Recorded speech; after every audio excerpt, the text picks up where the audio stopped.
Hello everyone, आप सभी का फिर से स्वागत है। यह घटना चक्र ज्योग्राफी का डिस्कशन है और आज का टॉपिक है रेल परिवहन। तो चलिए स्टार्ट करते हैं। देखिए, भारत में लॉर्ड डलहौजी के काल में सर्वप्रथम रेल मार्ग 1853 ईस्वी में बनकर तैयार हुआ। किसके काल में? तो लॉर्ड डलहौजी के काल में, याद रखिएगा। जिस पर 16 अप्रैल 1853 को मुंबई से ठाणे के बीच पहली ट्रेन चलाई गई थी। कब और किसके बीच? ध्यान रखिएगा, 16 अप्रैल 1853 को मुंबई से ठाणे के बीच। यह ट्रेन बंबई के पोरबंदर स्टेशन से 14 सवारी डिब्बों में 400 मेहमान यात्रियों को लेकर लगभग 34 किलोमीटर की दूरी तय करके ठाणे स्टेशन पहुंची थी। बंबई को ठाणे, कल्याण और थाल तथा भोर घाटों से जोड़ने का विचार सर्वप्रथम बंबई गवर्नमेंट के मुख्य इंजीनियर जॉर्ज क्लार्क को 1843 ईस्वी में अपनी भांडुप यात्रा के दौरान सूझा था। पूर्वी भारत में प्रथम यात्री गाड़ी 15 अगस्त 1854 को 24 मील की दूरी तय करते हुए हावड़ा से हुगली स्टेशनों के बीच चलाई गई। दक्षिण भारत में पहली रेल लाइन 1 जुलाई 1856 को मद्रास रेलवे कंपनी ने चालू की। इस लाइन पर 63 मील की दूरी तय करते हुए व्यासर पांडी और वलाजारो आरकोट के बीच पहली रेलगाड़ी चली। उत्तर भारत में 3 मार्च 1859 को इलाहाबाद से कानपुर के बीच 119 मील की दूरी तक पहली रेल लाइन बिछाई गई। 19 नवंबर 1875 को हाथरस रोड और मथुरा कैंटोनमेंट के बीच पहला सेक्शन यातायात के लिए खोला गया। याद रखिएगा, हाथरस रोड और मथुरा कैंटोनमेंट के बीच पहला सेक्शन यातायात के लिए 19 नवंबर 1875 को खोला गया। इन छोटी छोटी शुरुआतों के बाद से अब तक पूरे देश में रेलवे लाइनों का एक नेटवर्क विकसित हुआ। भारतीय रेल मार्गों को चौड़ाई यानी पटरियों के मध्य दूरी के दृष्टि से 3 भागों में विभक्त किया गया है। पहला है मीटर गेज, दूसरा है चौड़ी या बड़ी लाइन, तीसरा है छोटी लाइन। मीटर गेज का मतलब दोनों पटरियों के मध्य 1 मीटर की दूरी होती है। चौड़ी या बड़ी लाइन का मतलब दोनों पटरियों के मध्य 1.676 मीटर या 1676 मिलीमीटर या 5.5 फीट की दूरी होती है। छोटी लाइन का मतलब दोनों पटरियों के मध्य 762 मिलीमीटर या 610 मिलीमीटर की दूरी होती है। याद रखिएगा, भारत में रेल मार्गों की सबसे अधिक लंबाई उत्तर प्रदेश राज्य में है। भारतीय रेल 31 मार्च 2019 की स्थिति के अनुसार 67,415 मार्ग किलोमीटर की लंबाई वाला दुनिया के सबसे बड़े रेल नेटवर्कों में से एक है। यहां 95,981 किलोमीटर चालू रेल पथ यानी रनिंग ट्रैक तथा 1,23,542 किलोमीटर कुल रेल पथ यानी टोटल ट्रैक है। 67,415 मार्ग किलोमीटर से बड़ी लाइन 62,891 मार्ग किलोमीटर, मीटर गेज 2,839 मार्ग किलोमीटर तथा छोटी लाइन 1,685 मार्ग किलोमीटर का निर्माण किया गया है। भारत में समतल, स्थलाकृति, मंडढाल, उच्च कृषि उत्पादकता और उच्च जनसंख्या घनत्व के कारण गंगा के मैदानी क्षेत्र में रेल परिपथ का सर्वाधिक संकेंद्रण जो है देखा जाता है। भारत में रेलवे का या रेलों का प्रबंधन भारत सरकार के रेल मंत्रालय के अधीन स्थित बोर्ड के द्वारा किया जाता है। समूचे रेल परिपथ को प्रबंधन की दृष्टि से 17 रेलवे खंडों यानी जोन्स में बांटा गया है। याद रखिएगा, किस जोन के कौन सा मुख्यालय है। जैसे मध्य रेलवे का मुख्यालय मुंबई में है, पूर्वी रेलवे का मुख्यालय कोलकाता में है। यहां से हर बार प्रश्न पूछे जाते हैं, तो रेलवे का मुख्यालय ध्यान रखिएगा, ठीक है। और दक्षिण पूर्व रेलवे का जो मुख्यालय है कोलकाता में है। पूर्व मध्य रेलवे का मुख्यालय हाजीपुर, पूर्वी तटीय रेलवे का मुख्यालय भुवनेश्वर, उत्तर रेलवे का मुख्यालय नई दिल्ली और उत्तर मध्य रेलवे का मुख्यालय प्रयागराज यानी इलाहाबाद और उत्तर पूर्व रेलवे का मुख्यालय गोरखपुर, पूर्वोत्तर सीमांत रेलवे का मुख्यालय गुवाहाटी, उत्तर पश्चिम रेलवे का मुख्यालय जयपुर, दक्षिण रेलवे का मुख्यालय चेन्नई, दक्षिण मध्य रेलवे का मुख्यालय सिकंदराबाद और दक्षिण पूर्व मध्य रेलवे का मुख्यालय बिलासपुर, दक्षिण पश्चिम रेलवे का मुख्यालय हुबली, पश्चिम रेलवे का मुख्यालय मुंबई और पश्चिम मध्य रेलवे का मुख्यालय जबलपुर, मेट्रो रेलवे कोलकाता। देश का 18वां रेलवे जोन दक्षिणी तटीय रेलवे के रूप में विशाखापत्तनम यानी आंध्र प्रदेश में होगा। इसके गठन की घोषणा फरवरी 2019 में की गई। भारत के प्रमुख रेल मार्ग जो है आप मैप में देख सकते हैं, तो आप एक बार अच्छे से इसको रिवीजन कर लीजिएगा ताकि आपको याद हो जाए। ठीक है, ध्यान रखिएगा। आगे बढ़ते हैं। देखिए, रेलवे उत्पादन संयंत्र, इस जो डायग्राम दिया गया है, जो बॉक्स में जो इंफॉर्मेशन दिया गया है रेलवे उत्पादन संयंत्र से संबंधित, पूरी तरह से आप रट्टा मार जाइएगा, इंपॉर्टेंट है। यहां से प्रश्न बहुत बार पूछे गए हैं। चित्तरंजन रेल इंजन कारखाना कहां पर है? चित्तरंजन रेल इंजन कारखाना चित्तरंजन पश्चिम बंगाल में है और इसकी स्थापना 1947 में किया गया था। डीजल रेल इंजन कारखाना कहां पर है? तो वाराणसी उत्तर प्रदेश में, और इसकी स्थापना 1961 में किया गया था। डीजल रेल इंजन आधुनिकीकरण कारखाना कहां पर है? तो पटियाला पंजाब में 2003 में इसका स्थापना हुआ था। सवारी डिब्बा कारखाना यानी इंटीग्रल कोच फैक्ट्री, बताइए कहां पर है? तो पेराम्बूर चेन्नई तमिलनाडु, याद रखिएगा, पेराम्बूर चेन्नई तमिलनाडु, और स्थापना 1952 में किया गया था। Rail coach factory Kapurthala Punjab में है, स्थापना 1986 में। आधुनिक कोच फैक्ट्री रायबरेली उत्तर प्रदेश में है, स्थापना 2007 में। रेल व्हील फैक्ट्री कहां पर है? तो रेल व्हील फैक्ट्री जो है, याद रखिएगा, येलाहंका बंगलुरु कर्नाटक, और स्थापना 1984 में। रेल पहिया कारखाना बेलासारण बिहार में है, 2008 में इसका स्थापना किया गया था। Rail coach factory Kapurthala Punjab भारतीय रेलवे की कोच विनिर्माण इकाई है। व्हील एवं एक्सल संयंत्र की स्थापना बंगलुरु में की गई है। भारत में विद्युत इंजन का निर्माण चित्तरंजन लोकोमोटिव वर्क्स में किया जाता है। जमशेदपुर में Tata engineering and company limited के द्वारा भाप इंजन का निर्माण किया जाता था। रेलवे स्टाफ कॉलेज बड़ोदरा, याद रखिएगा, रेलवे स्टाफ कॉलेज बड़ोदरा में अवस्थित है। फेयर क्वीन विश्व के सबसे पुराने इंजन का प्रयोग करने वाली गाड़ी है, और इस इंजन का निर्माण 1855 ईस्वी में हुआ था और यह 1908 तक चालू रहा। 18 जुलाई 1997 को इसने पुनः वाणिज्यिक यात्रा प्रारंभ की। 13 जनवरी 1998 को इसे Guinness book of world records के द्वारा विश्व का प्राचीनतम कार्यरत लोकोमोटिव का प्रमाण पत्र दिया गया। 25 जनवरी 1999 को प्रधानमंत्री के द्वारा इसे राष्ट्रीय पर्यटन पुरस्कार भी प्रदान किया गया। इसे पुनः वर्ष 1997 में भारतीय रेलवे ने चलाया। भारत में तीसरी रेल कोच फैक्ट्री रायबरेली, जो कि उत्तर प्रदेश में स्थापित की गई है। कोंकण रेलवे महाराष्ट्र के रोहा स्टेशन से प्रारंभ होकर गोवा के मंडगांव से गुजरते हुए कर्नाटक के मंगलुरु स्टेशन पर समाप्त होती है। इसकी कुल लंबाई 760.1 किलोमीटर है। भारत के प्रथम सीएनजी ट्रेन की शुरुआत रेवाड़ी रोहतक खंड पर जनवरी 2015 में की गई, याद रखिएगा, इंपॉर्टेंट है। सीएनजी ट्रेनों का परिचालन भारत में हरित गैस उत्सर्जन को कम करने और डीजल खपत में कटौती करने में सहायक होगा। 14 जुलाई 2015 को तत्कालीन रेल मंत्री सुरेश प्रभु ने नई दिल्ली से रिमोट कंट्रोल के जरिए गुजरात में गांधीधाम टूना टेकरा रेल लाइन की शुरुआत की। यह पीपीपी मॉडल पर आधारित भारत का पहला रेल ट्रैक है। ठीक है, याद रखिएगा। इस ट्रैक की कुल लंबाई जो है लगभग 17 किलोमीटर है, जो टूना बंदरगाह तथा टेकरा के ड्राई बल्क टर्मिनल को अपनी सेवाएं प्रदान करेगी। भारत में पहाड़ी क्षेत्रों में कई रेलवे लाइनों का निर्माण किया गया है, जिन्हें सम्मिलित रूप से माउंटेन रेलवे ऑफ इंडिया के नाम से जो है जाना जाता है, याद रखिएगा। इसके अंतर्गत Darjeeling Himalaya railway, Nilgiri mountain railway, कालका शिमला रेलवे और माथेरन हिल रेलवे आते हैं। सिलीगुड़ी तथा Darjeeling railway station Darjeeling Himalaya railway के अंतर्गत आता है। इसे यूनेस्को ने 1999 में विश्व धरोहर के रूप में मान्यता दी। भारत के पूर्वोत्तर राज्य त्रिपुरा और मिजोरम में रेल सेवाएं पूर्ण रूप से आरंभ हो चुकी है।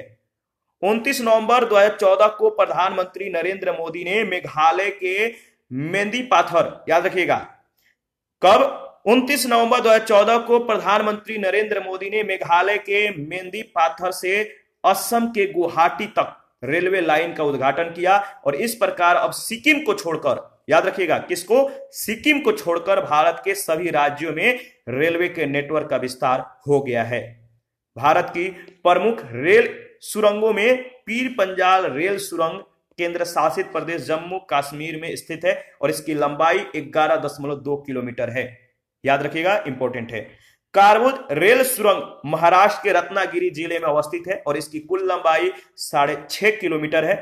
नाथुलवाड़ी रेल सुरंग महाराष्ट्र राज्य में स्थित है और इसकी कुल लंबाई 4.3 किलोमीटर है। बर्देवादी रेल सुरंग, टीक रेल सुरंग तथा सरवादे रेल सुरंग तीनों ही महाराष्ट्र राज्य में स्थित है, जिनकी लंबाई जो है 4 किलोमीटर और 3.4 किलोमीटर है। देखिए, भारत के तत्कालीन प्रधानमंत्री मनमोहन सिंह ने दिसंबर 2004 में मुंबई अहमदाबाद के बीच बुलेट ट्रेन चलाने की योजना को अनुमोदित किया था, याद रखिएगा। और इसके लिए जापान के साथ समझौता हुआ था। 14 सितंबर 2017 को जापान के प्रधानमंत्री शिंजो अबे और प्रधानमंत्री नरेंद्र मोदी ने देश की पहली तीव्र गति रेल परियोजना यानी बुलेट ट्रेन परियोजना की नींव रखी। यह बुलेट ट्रेन देश की आर्थिक राजधानी मुंबई को अहमदाबाद से जोड़ेगी और इसकी कुल लंबाई 508 किलोमीटर है। इस परियोजना का क्रियान्वयन प्रारंभ करने के लिए national high speed rail corporation limited का गठन किया गया है। इस मार्ग पर बुलेट ट्रेन की अधिकतम संचालन गति 320 किलोमीटर प्रति घंटा होगी।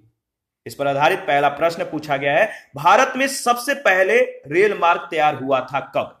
भारत में सबसे पहले रेल मार्ग तैयार हुआ था, याद रखिएगा, 1853 में। भारत में लॉर्ड डलहौजी के काल में सर्वप्रथम रेल मार्ग 1853 ईस्वी में बनकर तैयार हुआ, जिस पर 16 अप्रैल 1853 को मुंबई यानी तत्कालीन बॉम्बे से थाने के बीच पहली ट्रेन चलाई गई थी।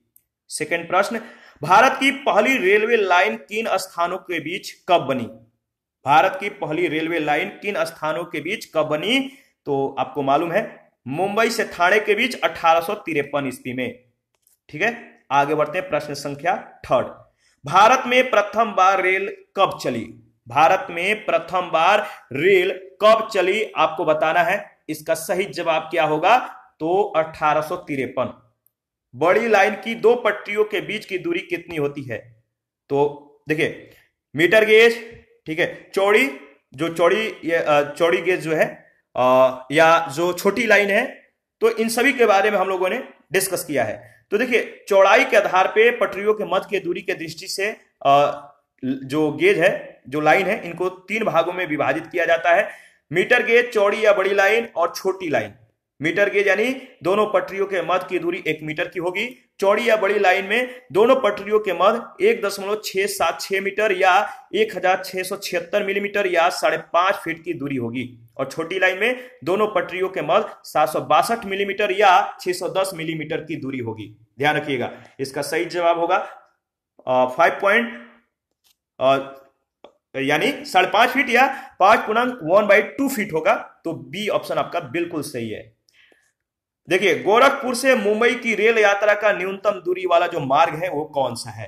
प्रश्न संख्या 5 में पूछा गया है, गोरखपुर से मुंबई की रेल यात्रा का न्यूनतम दूरी वाला जो मार्ग होगा वो होगा आपका इलाहाबाद होकर। इलाहाबाद से होकर आप जाइएगा तो न्यूनतम दूरी आपको जो है तय करना होगा। भारत के रेल मार्ग मानचित्र अवलोकन से स्पष्ट है कि प्रयागराज यानी इलाहाबाद होकर गोरखपुर से मुंबई का मार्ग न्यूनतम दूरी जो है क्या करेगा? न्यूनतम दूरी तय करना होगा या न्यूनतम दूरी का होगा। 6 नंबर है, भारत के रेल मंत्रालय की बुलेट ट्रेन चलाने की जो योजना है, बताइए कहां से कहां? तो भारत के रेल मंत्रालय की बुलेट ट्रेन चलाने की योजना है, याद रखिएगा, मुंबई से अहमदाबाद के बीच। प्रधानमंत्री मनमोहन सिंह ने दिसंबर 2004 में मुंबई अहमदाबाद के बीच बुलेट ट्रेन चलाने की योजना को जो है अनुमोदित किया था। मनमोहन सिंह के ही समय में इसका अनुमोदन मिला था। प्रश्न संख्या 7 है, निम्नलिखित में से कौन सा एक युग्म सही सुमेलित नहीं है? निम्नलिखित में से कौन सा एक युग्म सही सुमेलित नहीं है? तो देखिए, बी ऑप्शन, दक्षिण पूर्व रेलवे का जो मुख्यालय है भुवनेश्वर दिया गया है, जो कि सही सुमेलित नहीं है। तो याद रखिएगा, किस रेलवे का मुख्यालय कहां पर है, इंपॉर्टेंट है। दक्षिण पूर्व रेलवे का मुख्यालय कोलकाता है, जबकि भुवनेश्वर में पूर्वी तटीय रेलवे का मुख्यालय है। प्रश्न संख्या 8, दक्षिणी पूर्वी रेलवे का जो मुख्यालय वो कहां पर है? दक्षिणी पूर्वी रेलवे का मुख्यालय है कोलकाता में, डी ऑप्शन। 9 नंबर है, भारतीय रेल से संबंधित निम्नलिखित कथनों पर विचार कीजिए। भारतीय रेल से संबंधित निम्नलिखित कथनों पर विचार कीजिए। पहला है, उत्तर पश्चिम रेलवे का मुख्यालय जोधपुर में स्थित है। दूसरा है, इंडरेल पास एक इच्छानुसार यात्रा टिकट विशेषतः स्वतंत्रता सेनानी तथा भारत के किसी खेल में प्रतिनिधित्व करने वाली खिलाड़ियों के लिए जो है उपलब्ध है। फेरी क्वीन विश्व के सबसे पुराने चालू इंजन को प्रयोग करने वाली गाड़ी है तथा भारतीय रेलवे इसके द्वारा वन्य जीव तथा विरासत स्थलों की यात्रा आयोजित करती है। आपको बताना है कि भारतीय रेल से संबंधित जो 3 कथन दिए गए इनमें से कौन कौन सा कथन सत्य है। इसका सही जवाब होगा, देखिए इसमें जो तीसरा कथन है केवल बी ऑप्शन बिल्कुल सत्य कथन है। उत्तर पश्चिम रेलवे का मुख्यालय जयपुर में है, न कि जोधपुर में। इंडरेल पास विशिष्ट विदेशी पर्यटकों, अप्रवासी भारतीयों, विदेशी पर्यटकों की भारतीय पत्नियों या पतियों एवं इन सभी के गाइडों के लिए अनुमन्य एज यू लाइक इट नामक यात्रा टिकट है। इसके द्वारा ये व्यक्ति एक निश्चित अवधि में भारत में कहीं भी रेल यात्रा कर सकते हैं। इस प्रकार पहला और दूसरा कथन असत्य है, तीसरा कथन सत्य है, क्योंकि फेरी क्वीन विश्व के सबसे पुराने इंजन का प्रयोग करने वाली गाड़ी है। इस इंजन का निर्माण 1855 ईस्वी में हुआ था और यह 1908 में चालू रहा, 1908 तक चालू रहा यह इंजन, और 1997 में भारतीय रेलवे ने इसे चलाया। अतः बी विकल्प जो है बिल्कुल सही है। प्रश्न संख्या 10, रेलवे का जोन मुख्यालय हाजीपुर स्थित है। रेलवे का जोन मुख्यालय हाजीपुर जो स्थित है, कहां पर, तो बिहार में। वर्तमान में भारतीय रेलवे को 17 जोनों में बांटा गया है। इसमें से एकमात्र पूर्व मध्य रेलवे का मुख्यालय बिहार के हाजीपुर में है। हाजीपुर मुख्यालय ने 1 अक्टूबर 2002 से सुचारू रूप से कार्य करना प्रारंभ किया। फरवरी 2019 में 18वें जोन के रूप में दक्षिणी तटीय रेलवे यानी विशाखापत्तनम के गठन की जो है घोषणा की गई। ध्यान रखिएगा, इंपॉर्टेंट है। नेक्स्ट प्रश्न है प्रश्न संख्या 11, उत्तर मध्य रेलवे जोन का मुख्यालय कहां स्थित है। उत्तर मध्य रेलवे जोन का मुख्यालय जो है कहां स्थित है, इलाहाबाद। उत्तर मध्य रेलवे जोन का मुख्यालय इलाहाबाद यानी प्रयागराज में अवस्थित है। उत्तर मध्य रेलवे जोन 1 अप्रैल 2003 को स्थापित किया गया था। 12 नंबर, नीचे दिए हुए मानचित्र पर ध्यान दीजिए, ठीक है। मानचित्र को देखिए और ये जो दिल्ली है और यहां से जो ये लाइन दिखाया गया है रेल मार्ग है, इसको जो है आपको बताना है कि दिल्ली से चले 2 पर्यटक, जिनमें से एक को कराची जाना है और दूसरे को भुज, साथी की तलाश में है। जिस रेलवे जंक्शन तक वे साथ चल सकते हैं उसे मानचित्र में दर्शाया है। बताइए, जो मानचित्र में जो साथ साथ तक चल सकते हैं जो दर्शाया गया है वो क्या है। ये भुज है और इधर आपको जो है मतलब कराची का लोकेशन दिया गया है। तो देखिए एक साथ कहां तक ये जा सकते हैं, तो बलोत्रा तक, यानी डी ऑप्शन। बलोत्रा से एक रेलवे रूट बाड़मेर होते हुए मुनाबाव तक जाता है तथा दूसरा रेलवे रूट दक्षिण की भुज यानी दक्षिण की ओर भुज को जाता है। तो ध्यान रखिएगा। यद्यपि रेलवे भारत में सबसे अधिक व्यापक परिवहन साधन है, परंतु स्वतंत्रता के बाद की अधिकांश अवधि में सड़क परिवहन को सर्वाधिक प्रोत्साहन मिला है। इसके निम्नलिखित में से कौन से कारण हैं। पहला कारण है रेल परिवहन परिचालन में सस्ता है और उसकी संबंध पूंजी लागत बहुत अधिक है। दूसरा कारण, मानव बस्तियों का भौगोलिक विस्तार इतना अधिक है कि केवल रेलवे से ही परिवहन की सारी नीड है, जो सारी आवश्यकताएं हैं, इनकी पूर्ति की आशा करना वास्तविक नहीं है। और इसके बाद जो इसमें तीसरा कथन है, रेल परिवहन की तुलना में सड़क परिवहन की प्रति एकक यानी जो मीट्रिक टन प्रति किलोमीटर लागत है सस्ती है। चौथा है रेलवे का स्वरूप अविभाज्य होने के कारण जनता के लिए प्राय इसका लाभ उठाना उतना सुविधाजनक नहीं होता जितना निजी कारों, बसों और दुपहिया वाहनों से लाभ उठाना होता है। आपको बताना है इनमें से कौन कौन सा जो कथन है वो है सत्य। इनमें से जो सही कथन है, देखिए इसमें तीसरा, रेल परिवहन के तुलना में सड़क परिवहन की प्रति एकक लागत सस्ती है। तीसरा कथन जो है, तीसरा कथन को अगर छोड़ दिया जाए तो पहला, दूसरा और चौथा कथन बिल्कुल सही होगा। रेल परिवहन के तुलना में सड़क परिवहन की प्रति एकक लागत सस्ती नहीं होती। 14 नंबर है, सूची 1 सूची 2 के साथ आपको मिलान करना है। रेल कोच फैक्ट्री, बताइए रेल कोच फैक्ट्री जो है वो कहां पर है, आपको बताना है। रेल कोच फैक्ट्री ये है आपके कपूरथला में। हम लोगों ने इसके बारे में डिस्कस किया था। व्हील एवं एक्सल संयंत्र जो है, व्हील एवं एक्सल संयंत्र ये कहां पर है, तो Bengaluru. Diesel locomotive works, diesel locomotive works ये कहां पर है, वाराणसी। और इंटीग्रल कोच फैक्ट्री पेरंबूर। इसका सही जवाब होगा डी ऑप्शन। दोबारा से रिवीजन कर लेते हैं। रेल कोच फैक्ट्री कपूरथला में, व्हील एवं एक्सल संयंत्र बेंगलुरु में, diesel locomotive works Varanasi, integral coach factory Perambur. 15 number है डीजल रेल इंजन बनाए जाते हैं, डीजल रेल इंजन बनाए जाते हैं मडुआडीह में, याद रखिएगा। चितरंजन लोकोमोटिव वर्कस चितरंजन विद्युत इंजन के लिए, डीजल लोकोमोटिव वर्कस यानी मडुआडीह वाराणसी में डीजल इंजन के लिए, Tata engineering and company limited जो कि जमशेदपुर में है भाप इंजन के लिए, और इंटीग्रल कोच फैक्ट्री जो कि पेरम्बूर चेन्नई में रेल कोच के लिए जाना जाता है। 16 नंबर है निम्नांकित राज्य समूहों में से वह कौन सा है जहां यात्री रेल डिब्बों का बड़ी मात्रा में निर्माण होता है। निम्नांकित राज्य समूहों में वह कौन सा है जहां यात्री रेल डिब्बों का बड़ी मात्रा में निर्माण होता है। इसका सही जवाब क्या होगा आपको बताना है। तो देखिए इसका सही जवाब होगा पंजाब और तमिलनाडु। पंजाब और तमिलनाडु बिल्कुल सही ऑप्शन है। प्रश्नगत विकल्पों में पंजाब के कपूरथला एवं तमिलनाडु के पेरम्बूर में भारी मात्रा में याद रखिएगा भारी मात्रा में यात्री रेल डिब्बों का निर्माण किया जाता है। तमिलनाडु और कपूरथला, पंजाब के कपूरथला और तमिलनाडु के पेरम्बूर में। 17 नंबर है रेलवे स्टाफ कॉलेज कहां स्थित है। रेलवे स्टाफ कॉलेज कहां स्थित है, बड़ोदरा, बी ऑप्शन। और 18 नंबर है साल की लकड़ी, जो साल होता है, साल की लकड़ी का उपयोग अधिकतर किस उद्योग में होता है। साल की जो लकड़ी होता है, साल की लकड़ी, इसका उपयोग सबसे ज्यादा रेलवे स्लीपर में किया जाता है, तो डी ऑप्शन आपका बिल्कुल सही है। साल या साखू की लकड़ी, जिसे सखुआ की लकड़ी भी कहते हैं, साल या साखू की लकड़ी बहुत ही कठोर, भारी, मजबूत और भूरे रंग की होती है। इसकी प्रमुख विशेषता वजनी होने के कारण इसका प्रयोग अधिकांशतः रेलवे स्लीपर के निर्माण में होता है। मलाया में इस लकड़ी से जहाज बनाया जाता है। 19 नंबर गुजरात के कच्चे, याद रखिएगा जो मैप है इसको एक बार आप लोगों को जो है अवलोकन करना है। गुजरात के कच्चे रूपरेखा मानचित्र में 1, 2, 3, 4 को जो है दिखाया गया है। 4 रेलवे जंक्शन क्रमशः जो है आपको बताना है ये कौन कौन से जंक्शन हैं। तो देखिए इसका सही जवाब होगा जो 1 से इंडिकेट किया गया है मेहसाना, जो 2 से सुरेंद्रनगर, तीसरा जो लोकेशन है वो है राजकोट का, और जूनागढ़ चौथा। तो बी ऑप्शन आपका बिल्कुल सही है।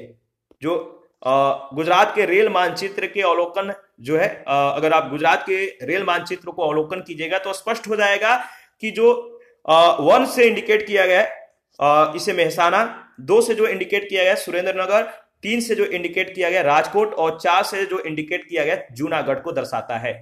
प्रश्न संख्या 20 है तीसरी रेल कोच फैक्ट्री है कहां स्थापित की जा रही है। तीसरी रेल कोच फैक्ट्री स्थापित की जा रही है कहां पर, आपको बताना है। इसका सही जवाब क्या होगा, तो याद रखिएगा रायबरेली में। रायबरेली जो है किस राज्य में आता है, तो रायबरेली आपको मालूम है किस राज्य में है। तो देखिए भारत में तीसरी रेल कोच फैक्ट्री रायबरेली में स्थापित की गई है। इसे मॉडर्न कोच फैक्ट्री के नाम से भी जाना जाता है। इसका निर्माण 2009 में प्रारंभ हुआ। रायबरेली किस राज्य में पड़ता है आपको कमेंट करके बताना है। बहुत ही सिंपल क्वेश्चन है। 21 है किस रेल खंड पर प्रथम सीएनजी ट्रेन शुरू की गई। किस रेल खंड पर प्रथम सीएनजी ट्रेन शुरू की गई, तो रेवाड़ी रोहतक खंड पर। भारत के प्रथम सीएनजी ट्रेन की शुरुआत रेवाड़ी रोहतक खंड पर जनवरी 2015 में की गई। सीएनजी ट्रेनों का परिचालन भारत में हरित गैस उत्सर्जन को कम करने और डीजल खपत में कटौती करने में सहायक होगा। 22 नंबर है निम्नलिखित राज्यों में से कौन सा राज्य ऐसा पहला राज्य बना जहां पीपीपी मॉडल पर रेल ट्रैक बनाया गया। निम्नलिखित राज्यों में से कौन सा राज्य ऐसा पहला राज्य बना जहां पीपीपी मॉडल पर जो है रेल ट्रैक बनाया गया। सही जवाब है गुजरात। 14 जुलाई 2015 को तत्कालीन रेल मंत्री सुरेश प्रभु ने नई दिल्ली से रिमोट कंट्रोल के जरिए गुजरात में गांधीधाम टूना टेकरा रेल लाइन की शुरुआत की। यह पीपीपी मॉडल पर आधारित जो है भारत का पहला रेल ट्रैक है। इस ट्रैक की कुल लंबाई 17 किलोमीटर है, जो टूना बंदरगाह तथा टेकरा के ड्राई बल्क टर्मिनल को अपनी सेवाएं प्रदान करेगी। 23 नंबर है कोंकण रेलवे के विषय में निम्नलिखित में से कौन सा एक कथन सत्य नहीं है। कोंकण रेलवे के विषय में निम्नलिखित में से कौन सा एक कथन सत्य नहीं है, आपको बताना है। इसका सही जवाब क्या होगा। तो देखिए जो सत्य नहीं है, यह कर्नाटक, गोवा, महाराष्ट्र और केरल राज्यों से होकर गुजरती है। बी ऑप्शन जो है सही नहीं है। कोंकण रेलवे महाराष्ट्र के रोहा स्टेशन से प्रारंभ होकर गोवा के मंडगांव से गुजरते हुए कर्नाटक के मंगलुरु स्टेशन पर समाप्त होता है। इसकी कुल लंबाई 760 किलोमीटर है।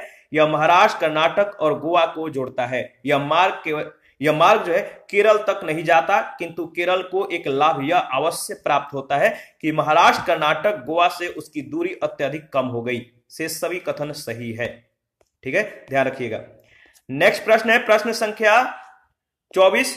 कोंकण रेलवे जोड़ता है। कोंकण रेलवे बताइए किसको किससे जोड़ता है? तो याद रखिएगा रोहा से मंगलौर को। कोंकण रेलवे रोहा से मंगलौर को जोड़ता है। 25 नंबर, कोंकण रेलवे से राज्यों के निम्नलिखित समुच्चयों में से कौन से एक को सर्वाधिक लाभ होगा? कोंकण रेलवे से राज्यों के निम्नलिखित समुच्चयों में से कौन से एक को जो है सर्वाधिक लाभ होगा? तो गोवा, कर्नाटक, महाराष्ट्र और केरल को। 26 नंबर है, कोंकण रेल मार्ग नहीं जोड़ता है। कोंकण रेल मार्ग नहीं जोड़ता है बेलगाम को। कोंकण रेल मार्ग बेलगाम को नहीं जोड़ता है, जबकि मडगांव, रत्नागिरी, उडुपी कोंकण रेल मार्ग से जुड़े हुए हैं। 27 नंबर है, निम्नलिखित किन दो रेलवे स्टेशनों को जोड़ने वाली रेल लाइन को यूनेस्को ने धरोहर के रूप में मान्यता दी है? निम्नलिखित किन दो रेलवे स्टेशनों को जोड़ने वाली रेल लाइन को यूनेस्को ने धरोहर के रूप में मान्यता दी है? तो सिलीगुड़ी तथा दार्जिलिंग। याद रखिएगा, प्रश्न के विकल्प के अनुसार अगर बात करें तो सिलीगुड़ी तथा Darjeeling railway station Darjeeling Himalaya railway के अंतर्गत आते हैं। इसे यूनेस्को ने 1999 में धरोहर के रूप में मान्यता दी थी, जबकि अन्य विकल्प गलत है। 28 नंबर, भारत में निम्न राज्यों में से कौन रेल सेवा से वंचित है? भारत का वह कौन सा राज्य है जिसको रेलवे सेवा अभी नहीं प्राप्त हुआ है? वह है आपका बी ऑप्शन, मेघालय। देखिए 2013 में यह प्रश्न पूछा गया था। प्रश्न काल में मेघालय रेल सेवा से वंचित था। वर्तमान में त्रिपुरा और मिजोरम में रेल सेवाएं पूर्ण रूप से आरंभ हो चुकी है। फरवरी 2013 में तत्कालीन रेल मंत्री पवन कुमार बंसल ने अरुणाचल प्रदेश में प्रथम रेलवे लाइन हरमोटी नहरलगुन 23 किलोमीटर का उद्घाटन किया। 29 नवंबर 2014 को प्रधानमंत्री नरेंद्र मोदी ने मेघालय के मेदनी पत्थर से असम के गुवाहाटी तक के रेलवे मार्ग पर रेल संचालन का शुभारंभ किया। और इस प्रकार अब सिक्किम को छोड़कर, याद रखिएगा, एक राज्य है जिसका नाम है सिक्किम। सिक्किम को छोड़कर भारत के सभी राज्यों में रेलवे के नेटवर्कों का जो है विस्तार हो चुका है। आगे बढ़ते हैं, प्रश्न संख्या 29। निम्नांकित नंबर की राजधानी ट्रेनों में से कौन सी एक अधिकतम दूरी तय करती है? निम्नांकित नंबर की राजधानी ट्रेनों में से कौन सी एक अधिकतम दूरी तय करती है? तो त्रिवेंद्रम सेंट्रल 12431 इसका नंबर है। त्रिवेंद्रम राजधानी यात्री ट्रेन अधिकतम दूरी तय करती है। यह लगभग 3149 किलोमीटर की दूरी तय करती है। यह तिरुवनंतपुरम सेंट्रल से हजरत निजामुद्दीन के बीच चलती है, जबकि डिब्रूगढ़ टाउन जो है 2459 किलोमीटर, बंगलौर राजधानी 2365 किलोमीटर, चेन्नई सेंट्रल 2174 किलोमीटर की दूरी तय करती है। भारत की सर्वाधिक तीव्र गति से चलने वाली ट्रेन गतिमान एक्सप्रेस है। 30 नंबर है, निम्नलिखित रेल सुरंगों का लंबाई के अनुसार सही अवरोही क्रम क्या है? निम्नलिखित रेल सुरंगों का लंबाई के अनुसार सही अवरोही क्रम क्या है? तो पीर पंजाल, कारबोल, नाथुवाड़ी, बरदेवादी। भारत में रेल सुरंगों का लंबाई के अनुसार सही क्रम जो है पीर पंजाल रेल सुरंग, इसकी लंबाई जो है सबसे ज्यादा है 11.2 किलोमीटर। कारबुद रेल सुरंग की लंबाई 6.5 किलोमीटर। नाथुवाड़ी रेल सुरंग की लंबाई 4.3 किलोमीटर। बारदेवादी रेल सुरंग की लंबाई 4 किलोमीटर और टीक रेल सुरंग की लंबाई 4 किलोमीटर है। इसी के साथ आज का सेशन समाप्त करते हैं। नेक्स्ट सेशन में नौ वायु परिवहन के बारे में हम लोग डिस्कस करेंगे। आप अपना प्रतिक्रिया जरूर दीजिए। आपके प्रतिक्रियाओं का हमें बेसब्री से इंतजार रहता है। जिन लोगों ने Telegram channel, Telegram quiz group, Facebook page, Instagram को ज्वाइन नहीं किया है, वीडियो के डिस्क्रिप्शन बॉक्स में उसका लिंक है, आप ज्वाइन कर सकते हैं। और किसी भी प्रश्न में या किसी भी टॉपिक में अगर कोई आपको डाउट हो तो आप हमें कमेंट कर सकते हैं, ठीक है। और जिन लोगों को घटना चक्र का पीडीएफ चाहिए तो आप कमेंट कर सकते हैं, या Telegram channel, Telegram quiz group या चैनल के कम्युनिटी बॉक्स में जाइए, वहां पे इसके रिगार्डिंग में इंफॉर्मेशन को शेयर किया गया है। थैंक यू, मिलते हैं नेक्स्ट सेशन में।